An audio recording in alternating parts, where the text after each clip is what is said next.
Salam sejahtera kepada saudara dan saudari sekalian. Kita akan sekarang memulakan kebaktian pagi ini. Mari kita siap sedia, doa dalam hati. Doa dalam hati.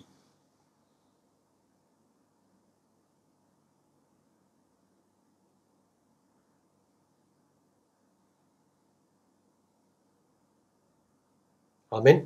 Dalam nama Tuhan Yesus Kristus, kita memulakan kebaktian hari Sabat pagi ini. Mari kita naikkan pujian 336. Nyanyi kidung 336.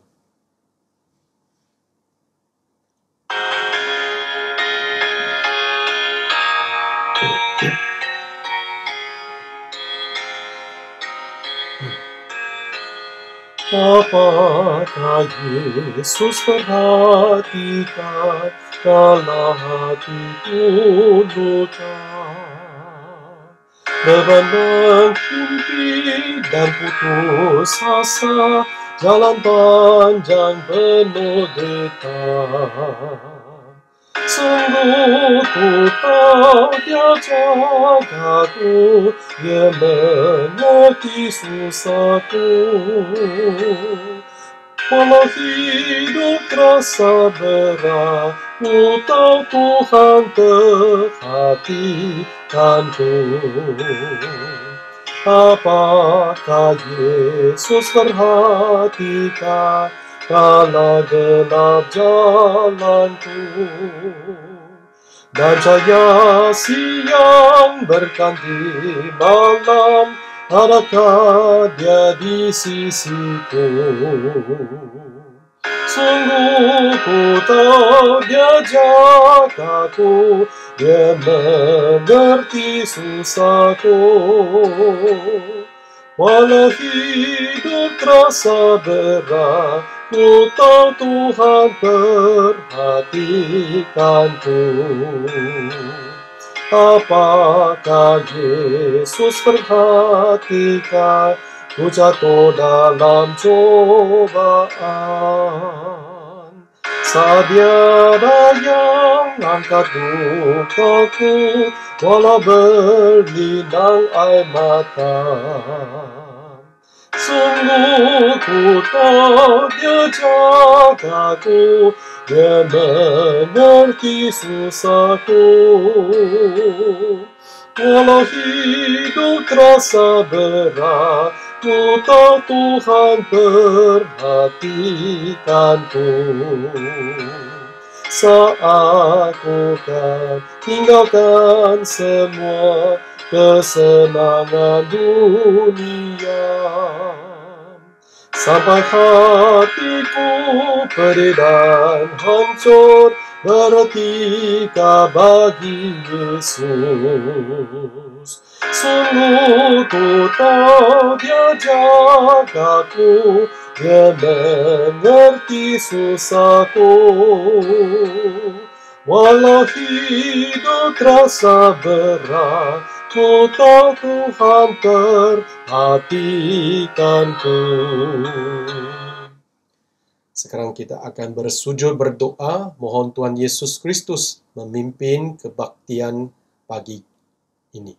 Mari kita sama-sama bersujud dan berdoa.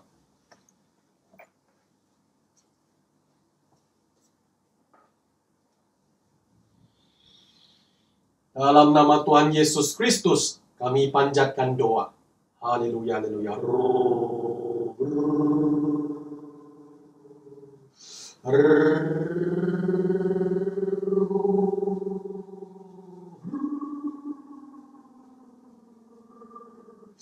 Haleluya.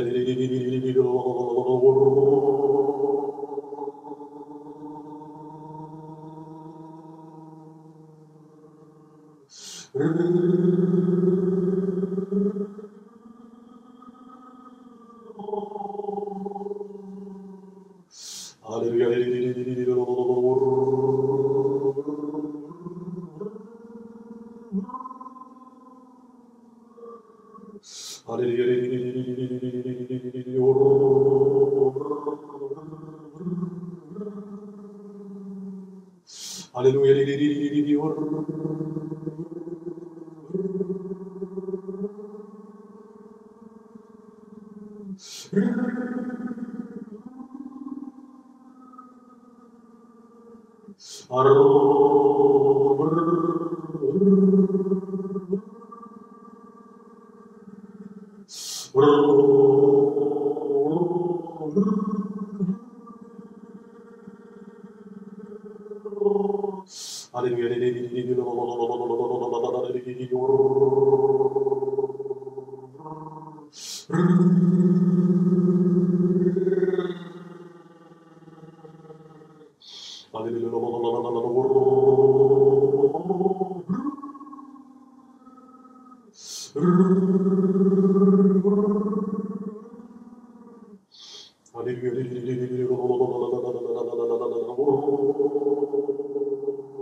Haleluya. Amin.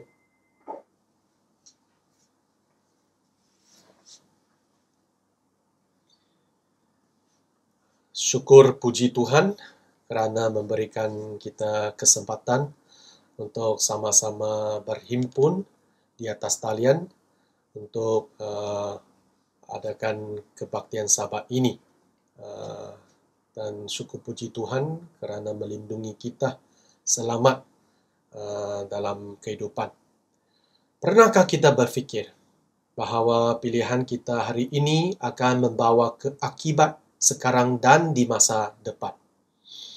Banyak orang membuat keputusan yang mereka fikir mereka tidak akan menyesal demi hasil yang akan mereka dapat sekarang dan hasil yang ingin mereka dapatkan.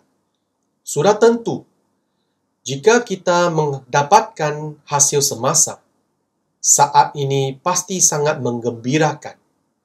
Kepuasan serta rasa kejayaan semasa itu dapat lebih mengesahkan keputusan yang mereka ambil.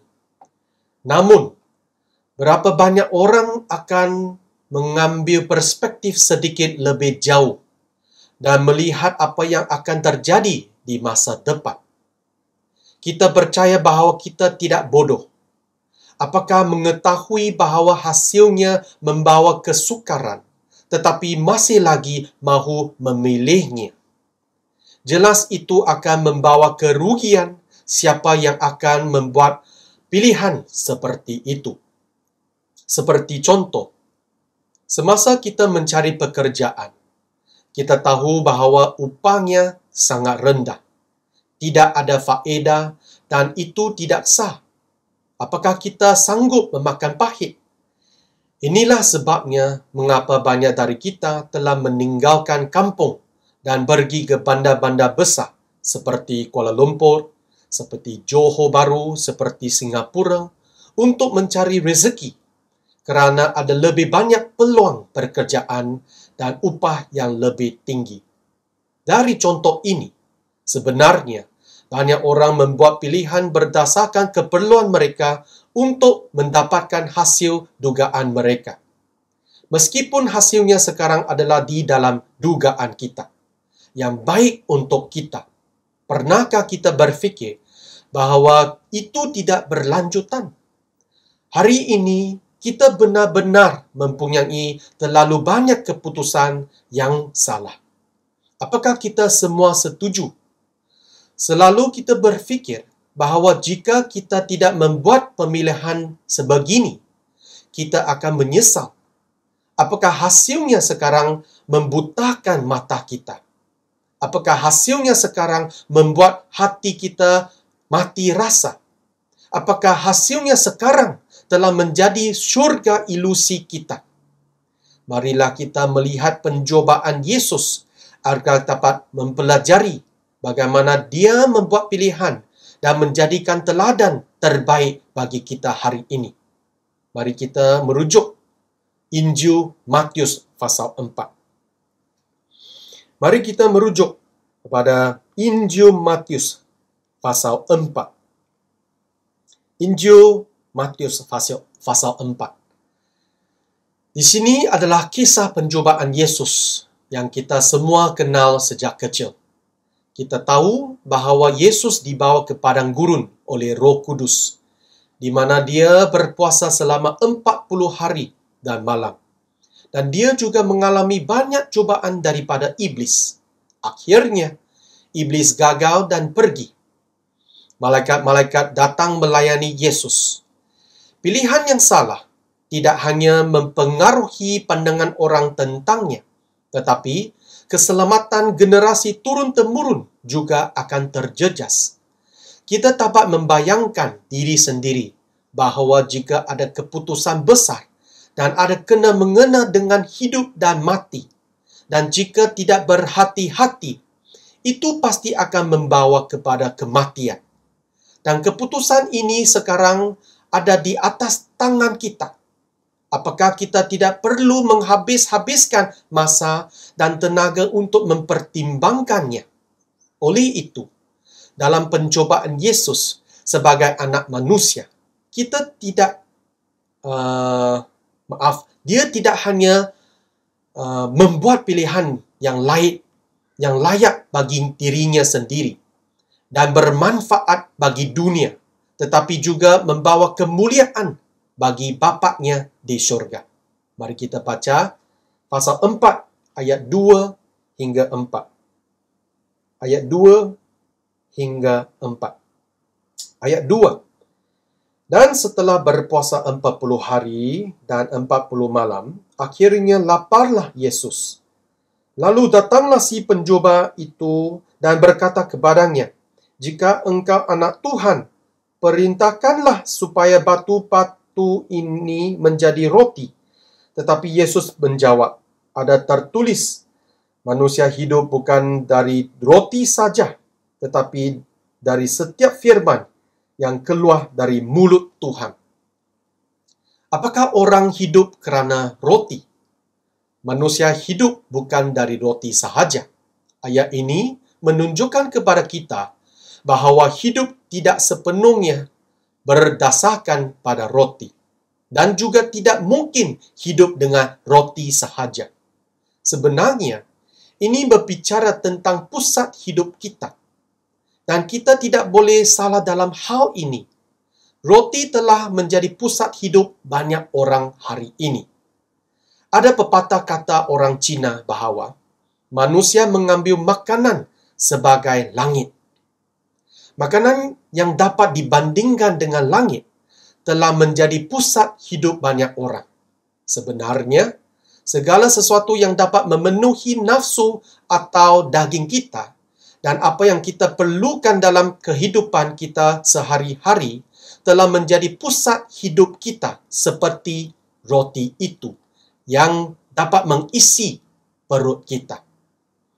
Hari ini, kita tidak boleh hidup tanpa apa yang kita sebut roti tadi, yaitu sebagai sesuatu yang dapat memenuhi keperluan tubuh jasmani kita.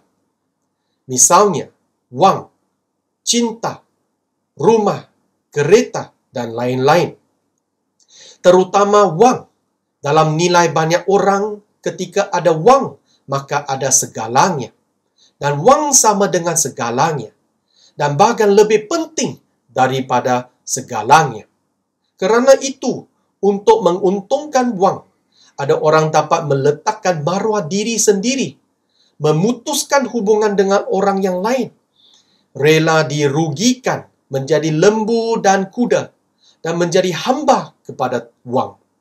Dapat dilihat bahawa kehidupan orang-orang ini hanya tertumpu pada wang dan menjadikan wang sebagai pusat hidup seseorang. Apakah kita orang Kristian sama? Manusia hidup bukan dari roti sahaja. Ayat ini memberitahu kepada kita bahawa ada syarat yang lebih penting daripada roti, wang, dan rumah untuk hidup kita. Apakah itu? Yaitu mengandalkan setiap firman yang keluar dari mulut Tuhan. Mengapa firman Tuhan lebih penting daripada makanan dan lebih penting daripada wang? Janganlah kita salah faham. Yesus tidak menyuruh kita untuk tidak makan, juga tidak menyuruh kita membuang wang kita. Yesus ingin menunjukkan kepada kita bahawa ada tahap kehidupan yang lain. Di atas bumi, cara hidup manusia memerlukan makanan, tetapi hanya dapat ditahankan sampai umur 70 tahun. Dan yang kuat bisa makan sampai umur 80 tahun, yang dicatat dalam Mazmur 90 ayat 10. Kehidupan di dunia ini singkat dan ada hari akhirnya. Jadi, makanan menjadi tidak berguna setelah akhir hayat. Sekiranya hanya makanan yang menjadi tumpuan kehidupan kita, bagaimana kita berbeza dengan orang yang tidak percaya? Sekiranya kita benar-benar hanya mempunyai roti sahaja sebagai alasan mengapa kita hidup, maka sudah cukup membuktikan bahawa kita bukan orang Kristian yang benar. Kerana kita tidak percaya pada hidup yang kekal dan juga tidak percaya kepada harapan syurga. Apakah ini iman Kristian yang benar? Setelah kita percaya kepada Yesus, kita memulai kehidupan yang penuh harapan. Bukan hanya ada berkat dalam kehidupan ini, tetapi juga ada kehidupan kekal di kehidupan selanjutnya. Inilah harapan orang Kristian. Ini adalah tahap kehidupan yang lain. Itu paralel atau selari dan tidak boleh dipisahkan. Untuk menjadikan kehidupan masa depan kita bahagia, kita harus bekerja keras sejak awal hari ini. Dengan cara yang sama mengejar kehidupan abadi di masa depan, kita juga harus bekerja keras sejak awal. Jika tidak, apakah kita akan memasuki kerajaan Tuhan dengan hanya duduk dan menikmati pencapaiannya? Sekiranya tidak ada jamuan percuma di dunia ini, apalagi rumah yang lebih indah di syurga. Oleh itu, bagaimana orang boleh hidup kerana roti sahaja? Yang lebih diperlukan adalah setiap firman dari mulut Tuhan. Bagaimana mungkin seseorang yang mendengar firman Tuhan dan tidak membuka Alkitab mendengarnya? Janganlah kita berkhayal mahu menjadi seperti orang-orang kudus zaman dahulu, ingin dapat mendengar firman Tuhan secara langsung, ataupun bercakap secara bersemuka seperti Musa. Jika demikian, apakah maksud Tuhan untuk mengilhami kitab suci yang kita ada pada hari ini? Banyak orang yang bersungguh-sungguh mahu mendengar Tuhan berbicara, tetapi Alkitab tidak dibuka. Bagaimana mereka dapat mendengarnya? Jika benar-benar ada suara yang berbicara kepada kita, janganlah kita cepat bersorak-sorai dengan sukacita. Kenapa? Mari kita rujuk 2 Korintus. 2 Korintus pasal 11 ayat 14. 2 Korintus pasal 11 ayat 14. Ayat 14. Hal itu tidak usah mengherankan, sebab iblis pun menyamar sebagai malaikat terang. Di zaman akhir ini, selain daripada firman kitab suci sebagai satu-satunya dasar kita. Tidak ada yang lain dapat menjadi dasar yang mutlak. Oleh itu, kita mesti selalu membaca Alkitab dan menerima firman Tuhan, kerana firman Tuhan adalah roti hidup kita. Firman Tuhan dapat memberi kita hidup, membimbing jalan kita sampai kita kembali ke kerajaan syurga. Jika kita tidak mahu mendengarkan firman Tuhan, berarti kita tidak mahu menuruti firman Tuhan. Tanpa mengikuti firman Tuhan, seseorang tidak dapat memasuki kerajaan Tuhan. Ini adalah jalan kebenaran dan ini tidak boleh diubah. Firman Tuhan tidak berubah. Yang berubah adalah pilihan orang Kristen. Tugas seseorang Kristen adalah mendengarkan firman Tuhan dan mengikuti perintahnya. Setelah ini diubah, hasilnya juga akan berubah. Apakah kita tidak tahu? Hari ini, banyak orang Kristen memilih roti daripada firman Tuhan. Lebih rela bersujud demi makanan dan menjadi hamba demi wang. Tetapi tidak mau bekerja keras demi firman Tuhan. Bukankah demikian? Kita dapat berkebaktian, tetapi memilih untuk bermain bola sepak. Kita dapat memegang hari Sabat, tetapi lebih suka pergi bekerja sambilan untuk mendapatkan wang tambahan. Kita dapat menghadiri KKR, tetapi memilih untuk tinggal di rumah untuk tidur. Kita dapat mengadakan mesbah keluarga, tetapi memilih untuk menonton pelbagai hiburan dalam talian. Kita lebih suka berkepuasan tubuh daripada mendengarkan firman Tuhan. Bolehkah kita mendengar firman Tuhan? Tentunya tidak. Kerana kita memilih tidak mendengarkannya. Kita memilih roti daripada Tuhan. Pilih daging daripada firman Tuhan. Ini pilihan diri sendiri. Dan ketika Yesus lapar, dia memilih untuk mendengarkan firman Tuhan dan menaati kata-kata Tuhan. Kerana keselamatan akhir manusia bukanlah tentang kekenyangan daging, tetapi kepuasan rohani. Seterusnya kita baca kembali Injil Matius pasal 4. Injil Matius pasal 4. Mari kita baca dari ayat 5 hingga 7. Injil Matius pasal 4 dari ayat 5 hingga 7. Ayat 5. Kemudian iblis membawanya ke kota suci dan menempatkan dia di bubungan bait Tuhan. Lalu berkata kepadanya, "Jika engkau anak Tuhan, jatuhkanlah dirimu ke bawah.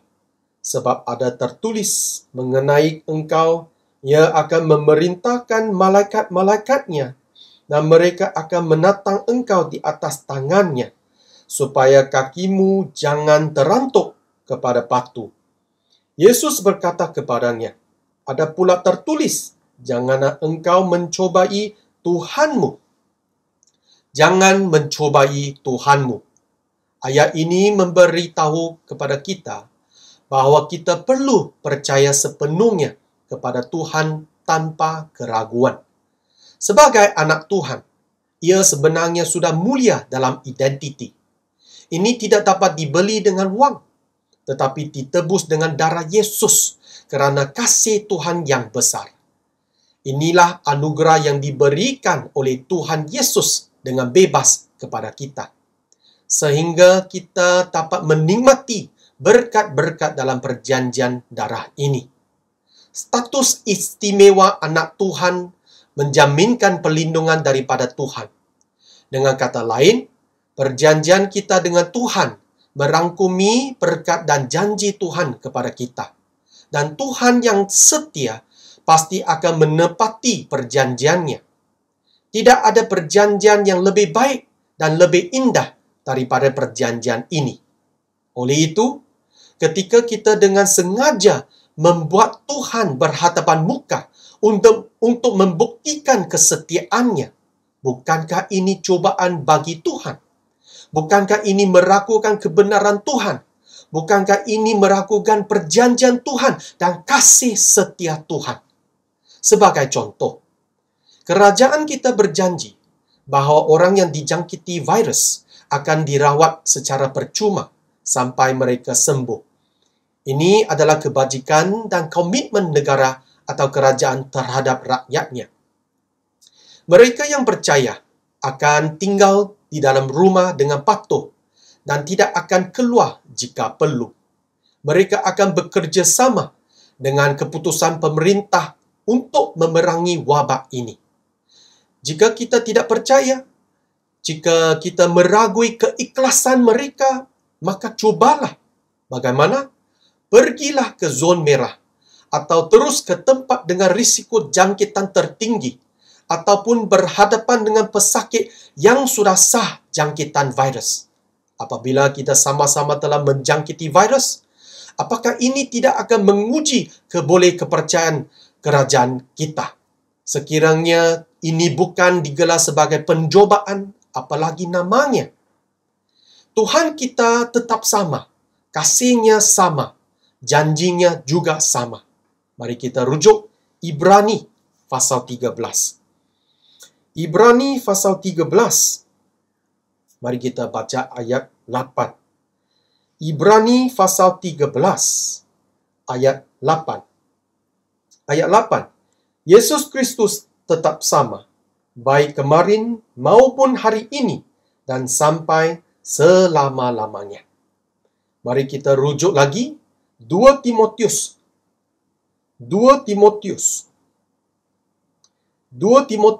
pasal 2 ayat 13. 2 Timotius pasal 2 ayat 13.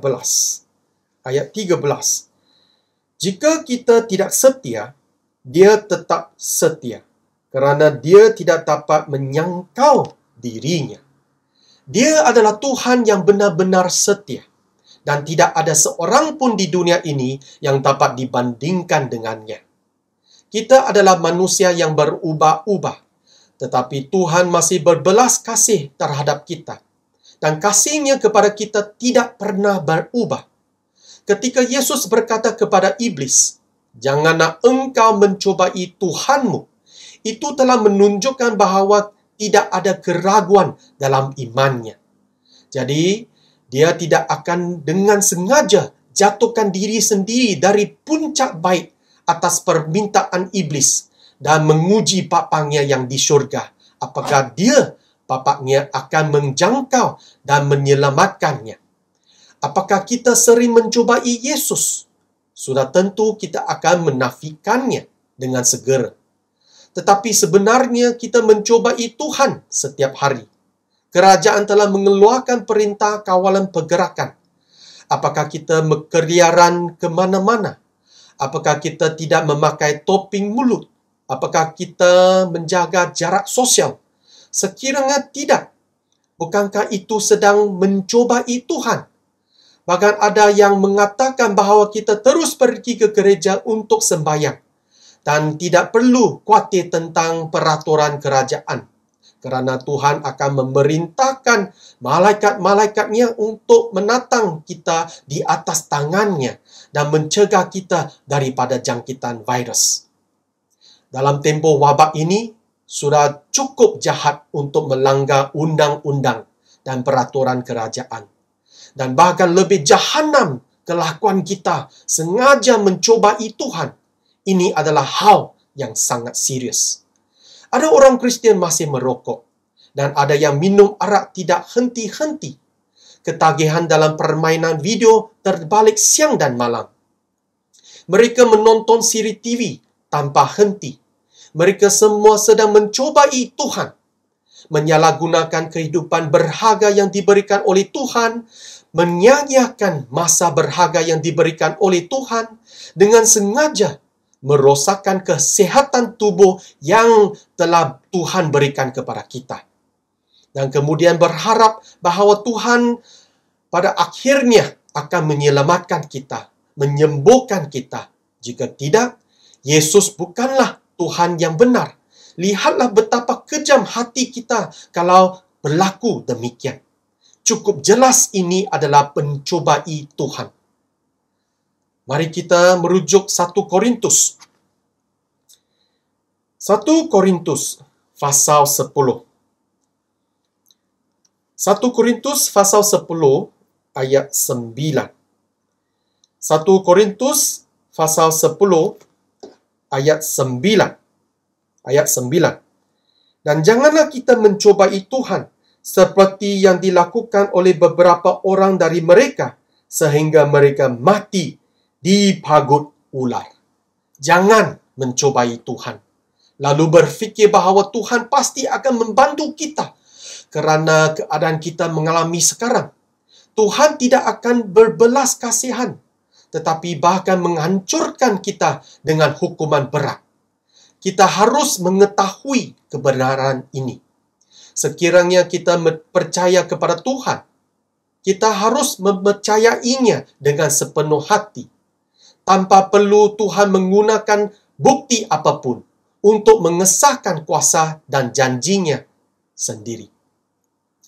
Jika kita memilih untuk beriman kepada Tuhan, kita tidak perlu jatuh diri ke bawah dengan sengaja. Sebaliknya, jika kita memilih untuk jatuh diri ke bawah dengan sengaja, itu bererti bahawa kita meragukan apakah Tuhan adalah Tuhan yang benar. Kembali lagi ke Injil Matius pasal 4. Injil Matius pasal 4, mari kita baca ayat 8 hingga 10. Injil Matius pasal 4 ayat 8 hingga 10. 8 hingga 10. Ayat 8. Dan iblis membawanya pulang ke atas gunung yang sangat tinggi dan memperlihatkan kepadanya semua kerajaan dunia dengan kemegahannya dan berkata kepadanya, semua itu akan kuberikan kepadamu jika engkau sujud menyembah aku. Maka berkatalah Yesus kepadanya, enyalah iblis, sebab ada tertulis, engkau harus menyembah Tuhan Allahmu dan hanya kepada Dia sajalah engkau berbakti. Saudara dan saudari yang dikasihi, apa yang dapat kita lihat di dunia bukan milik kita. Semua ini milik iblis. Sekiranya demikian, mengapa kita harus mencari hal-hal di duniawi sehingga sanggup mengalirkan darah diri sendiri? Berapa banyak raja dahulu yang mengorbankan begitu banyak nyawa yang tidak bersalah demi takhta mereka sendiri. Ada yang rela meletakkan martabat mereka yang paling asas untuk mencapai kemuliaan dan kemakmuran. Ada yang bahkan hati berubah menjadi binatang buas yang liar untuk merebut kekuasaan dengan cara apapun. Pada akhirnya, siapakah yang benar-benar telah memenangkan semua kerajaan dunia dan kemegahannya dari tangan iblis?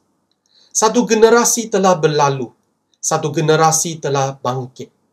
Dan tidak ada seorang pun dalam sejarah sampai hari ini yang pernah mengambilnya dari tangan iblis. Mari kita bertanya. Iblis membuka mulutnya kepada Yesus dan berkata, jika engkau sujud menyembah aku, aku akan memberi semua kerajaan dunia dan kemegahannya kepada kamu. Apakah kita benar-benar mempercayai kata-kata iblis itu? Apakah kita akan begitu bodoh untuk mempercayai pembohongan iblis sekali lagi? Mari kita merujuk Injil Yohanes.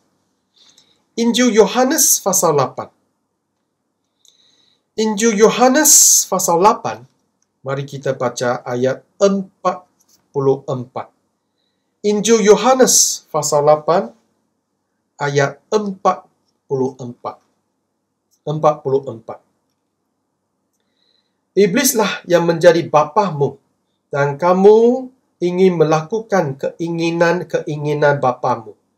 Ia adalah pembunuh manusia sejak semula dan tidak hidup dalam kebenaran. Sebab di dalam dia tidak ada kebenaran. Apabila ia berkata dusta, ia berkata atas kehendaknya sendiri. Sebab ia adalah pendusta dan bapa segala dusta. Iblis tidak ada kebenaran. Ia adalah bapa dusta, segala dusta.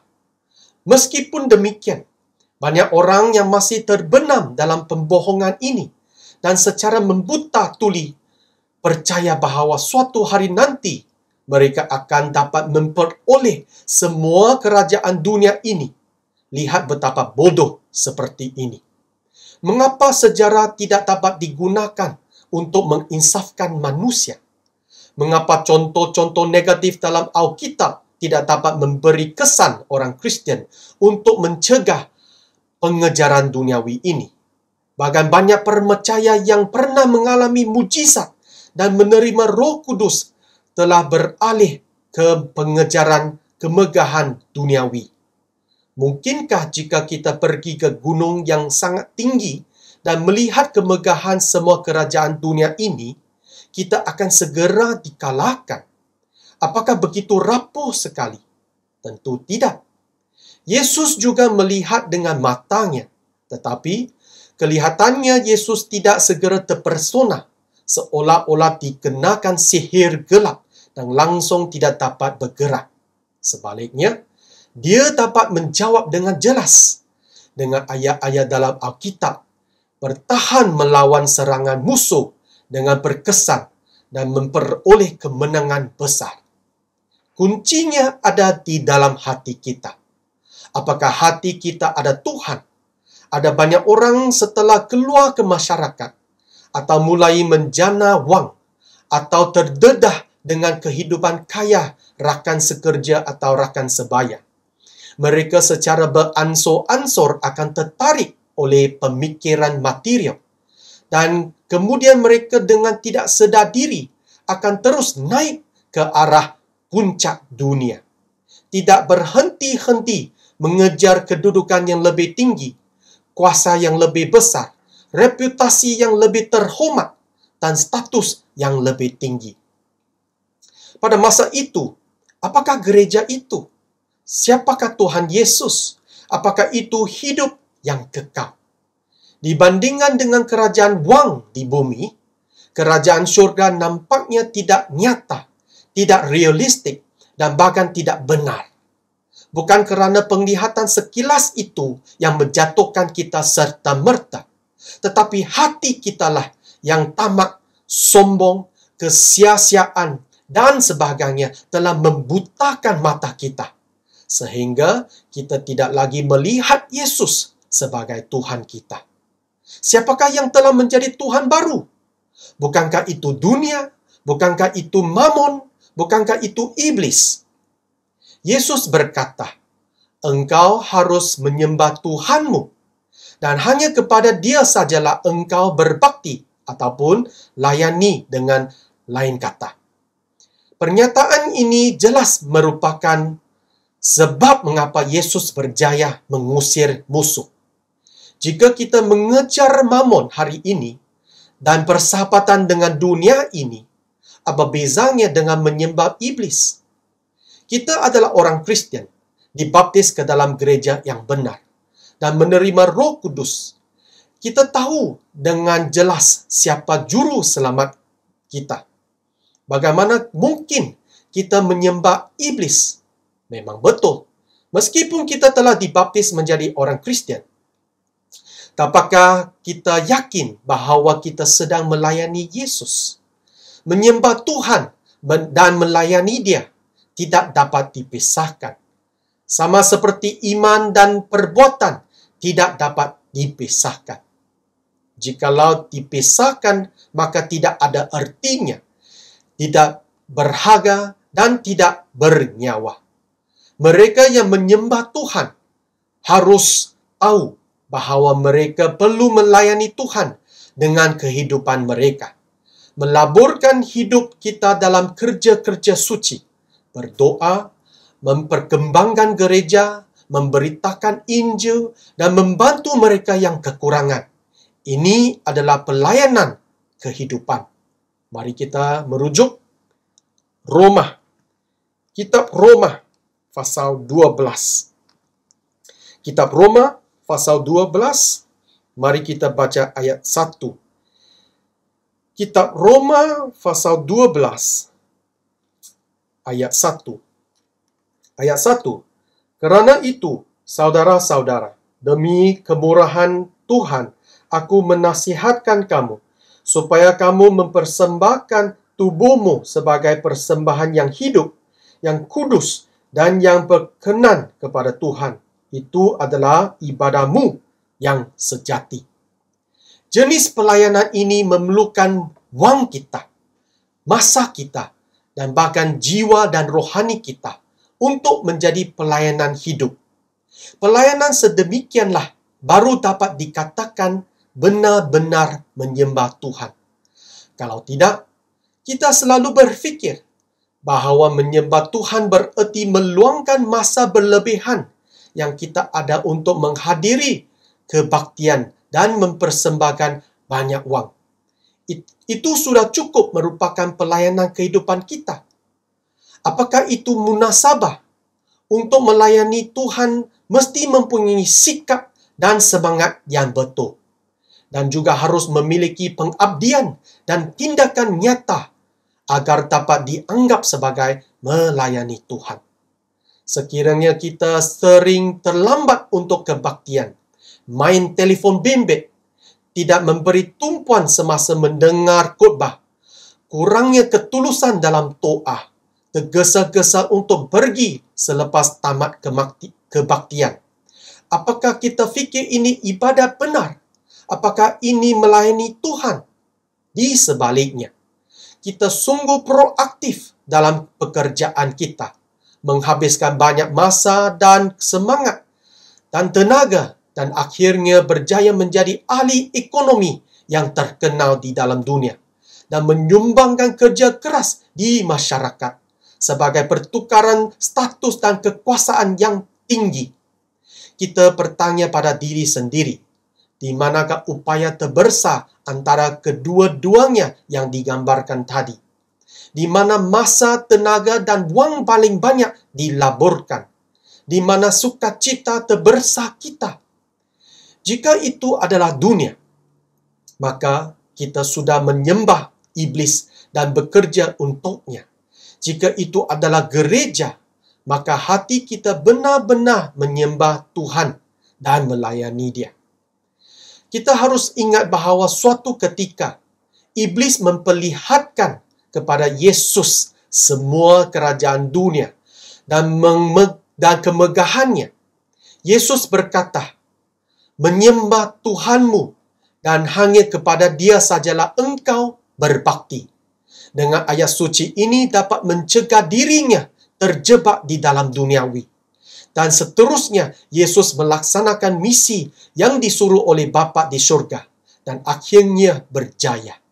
Sebenarnya, tidak ada yang lain, yaitu apakah kita harus memilih untuk menyembah Tuhan atau iblis, melayani Tuhan atau melayani Mammon. Ini adalah pilihanmu. Sekarang, kita hidup di dalam persekitaran yang berbahaya. Kita secara beransur-ansur mendekati hari datang kembali Tuhan. Sudah tentu, pencubaan iblis tidak akan semakin berkurangan, tetapi akan menjadi semakin kerap dan lebih sukar. Lihatlah dari sejarah sampai hari ini, berapa banyak percaya kita yang telah meninggalkan gereja, meninggalkan kebenaran, mendengar dan percayakan ajaran sesat, mengejar dunia secara buta-buta, terjerat ke dalam dosa, dicobai oleh wang dan dikuasai oleh iblis. Kerana kita tidak membuat pilihan yang tepat. Buatlah pilihan yang tepat untuk keselamatan di masa depan, untuk penghakiman di masa depan, untuk syurga di masa depan kita. Ketika datang pencobaan, jika kita hanya memikirkan kepuasan dan kebahagiaan saat ini, saat sekarang, dan kenikmatan mewah sekarang, maka kita akan memilih roti daripada taat kepada firman Tuhan. Memilih untuk mencobai Tuhan daripada kepercayaan kepada Tuhan. Dan memilih duniawi daripada melayani Tuhan yang benar. Dan ini adalah pilihan kita sendiri. Janganlah kita menyesal kemudian. Mari kita naikkan pujian 177.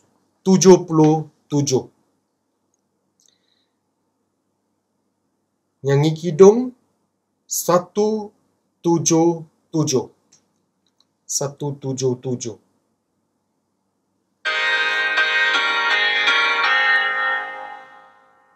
Janganlah turuti bujukan iblis.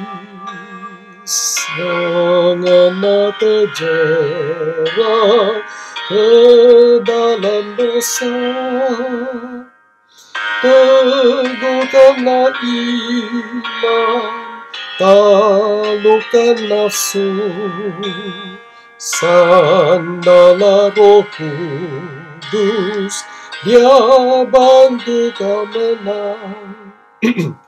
Mohonlah pada Tuhan, Ibu bimbing dan jaga, Dia pasti membantumu, teguhkan langkahmu. Jauhilah yang jahat dalam pergaulan, selalu dekat Tuhan, pegang firman-Nya. Takkan berjaga, iblis pun kalah. Sandar berkuasa-Nya, membuang keburukan. Memohonlah Tuhan, Ibu bimbing dan jaga, Dia pasti membantumu, teguhkan langkahmu.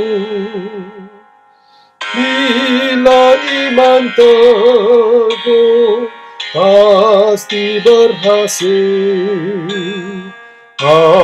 Masih Pencipta, beri sejahtera. Dialah selalu lari ke tujuan, sandar Roh-Nya menang, pemahkota mulia.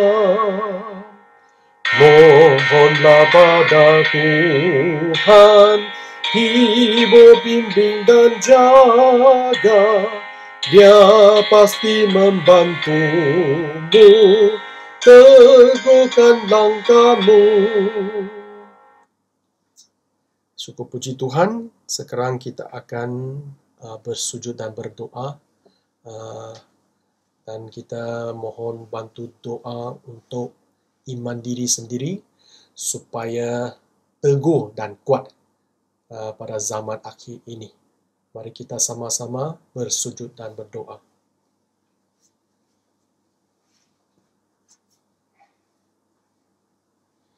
Dalam nama Tuhan Yesus Kristus, kami panjatkan doa. Haleluya.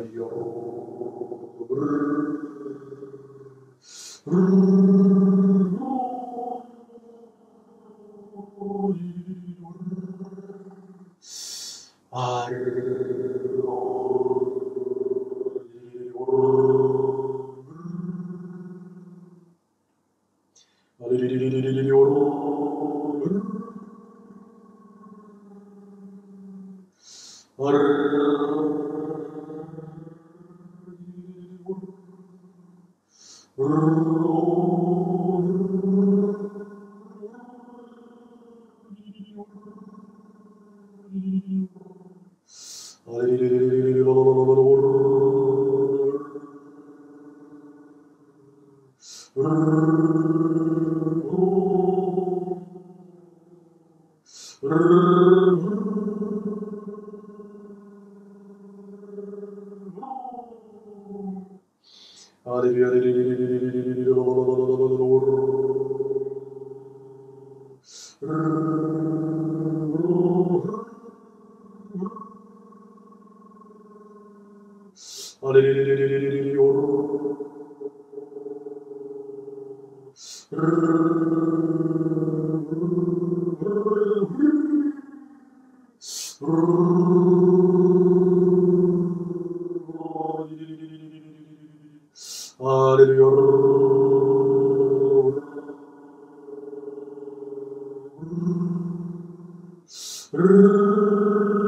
Tuhan menjagamu dimanapun, menjagamu.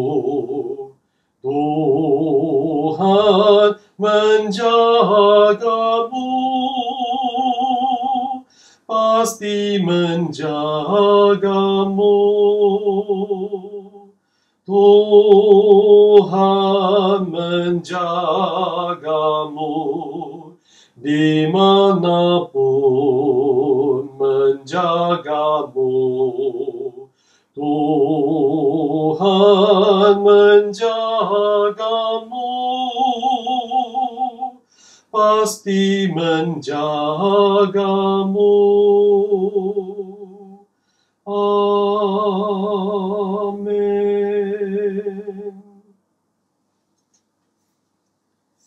Sampai di sini kebaktian pagi ini. Haleluya.